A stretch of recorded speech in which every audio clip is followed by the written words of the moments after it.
Hey guys, and welcome to another reaction video. Yeah, today I'm continuing to react to the reviews from Mysterious Mr. Enter. Enter. Yeah, it's Boastbusters, which is like the 5th episode? 5. Yeah, well, I guess 6th episode if you count both. If you don't count the both Friendship is Magic part as one. Like if you count them as 2 different episodes, then it's the 6th. But it's gonna be the 5th in this playlist and 5th in his playlist because he reacted to both episodes of the premiere together. So yeah.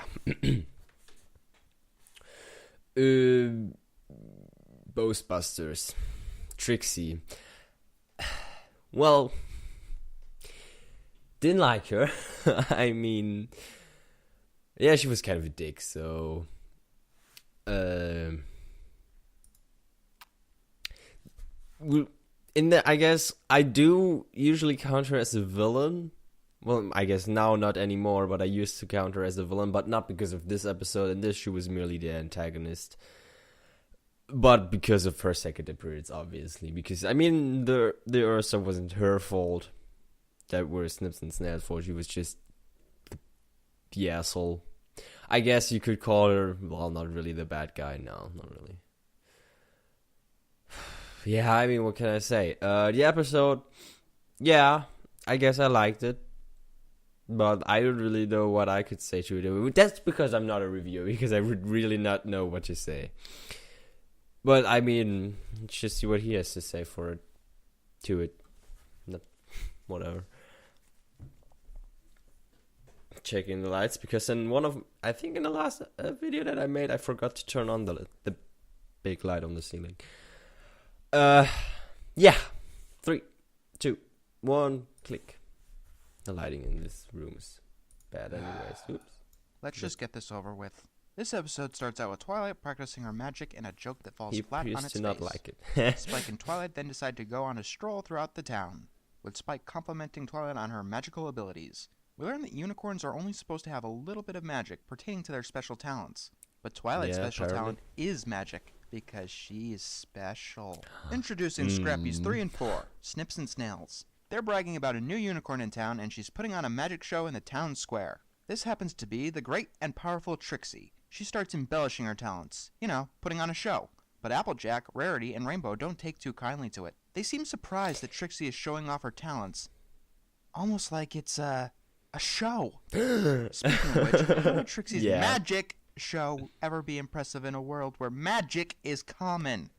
Yeah. Like Rarity and Rainbow Okay, start I complaining guess. that Trixie is showing off. And yes, they are acting incredibly immature. Here's a tip. If you don't like what you see, then just leave the show. The rest of the town seems to be interested in it. They don't leave. Instead, they try to one-up the show-off by being an even bigger show-off. That's true. That's true. Why am I happy about this? Oh, and while Pinkie Pie and Fluttershy are in the audience, they only cameo in this episode. I guess Andrea Libman was out sick when this episode was made. Or maybe their scenes were cut for time. It probably would have made this episode make somewhat more sense. There's a subplot going on where Spike repeatedly tries to get Twilight to show up Trixie, and both of them come off as annoying. Spike for never shutting up, and Twilight for not doing anything. She's afraid her friends would turn on her like they did on Trixie, and I somewhat don't blame her since Trixie did practically nothing wrong. The annoyance comes from the fact that she has the ability to get Trixie to go away. No, I don't hate Trixie, but you can thank M.A. Larson for that. Now maybe you could do something with these two.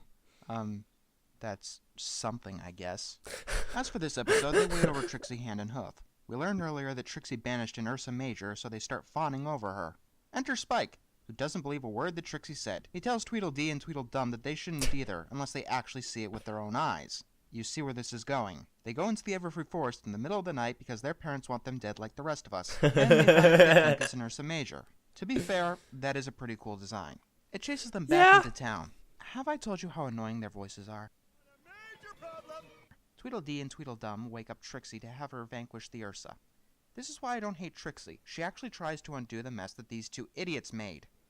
And she fails. She at least tries. Then the Ursa starts rampaging throughout the town. Twilight finally does something and puts the beast to sleep in the first anticlimax of the series. a trend which still continues to this day. We learn later that it's actually an Ursa Minor, which is a really pointless twist when you think about it. Now our friends are impressed because Twilight doesn't embellish her talents. Whoa. Magic's got nothing to do with it. Trixie's just a loudmouth. Oh my god, Rainbow, you are not one to talk. He's a part of I who guess you are, not. Sugar Cube, and we like who you are. But magic is part of who Trixie is too. Yeah. Speaking of which, Trixie runs off Yeah. and these two boneheads get mustaches. Remember back when I said I found Boastbusters worse than Ne'er-Do-Well? I firmly believe that. Ne'er-Do-Well at least kept my attention. It took me 3 times to get through this episode. No joke. So yeah, it's bad. When I say bad, I mean bad for this show. It never gets anywhere near Splinter territory, but that doesn't mean I like it. Why is this a bad episode? I said that I don't hate Trixie. Well, that's because she looks like a saint next to our main characters. Not to mention next to these two. You never want to make the antagonist look better than the protagonist. Rainbow Dash has no business talking about someone else being a show-off. Applejack and Rarity would probably ignore Trixie. Speaking of that, if you didn't like the magic show, which still doesn't make any sense, why didn't you just leave? When people Yeah, leave, I never thought about that I ignored actually. them. I can't help but think that Pinkie Pie and Fluttershy had some role in this episode, but were cut for time or because Andrea Libman was sick or something. I doubt it could have saved this episode, but it probably would have made this episode a little bit more bearable. Chris Savino only wrote one other episode, and for good reason. To his credit, Stairmaster is much better in every regard. As for Boastbusters, it's an utter train wreck.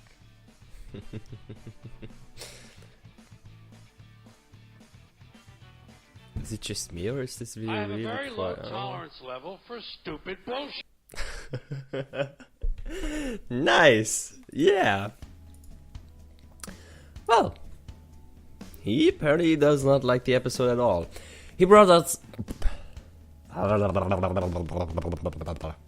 He brought up some point that I actually did not think about. Never came to my mind. Again, that's why I'm not a review.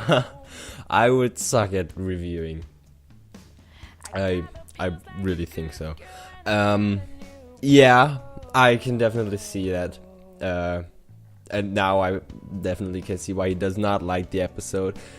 It didn't ruin the episode for me or anything. I don't think I like it any less. It was never really a favorite of my episodes.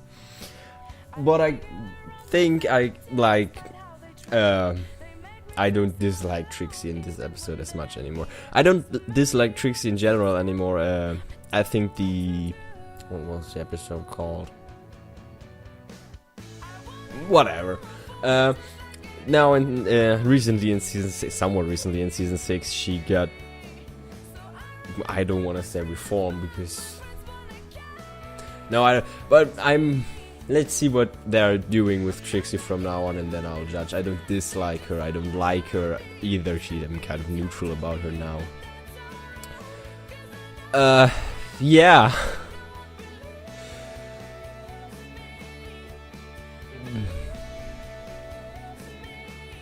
I mean, sure.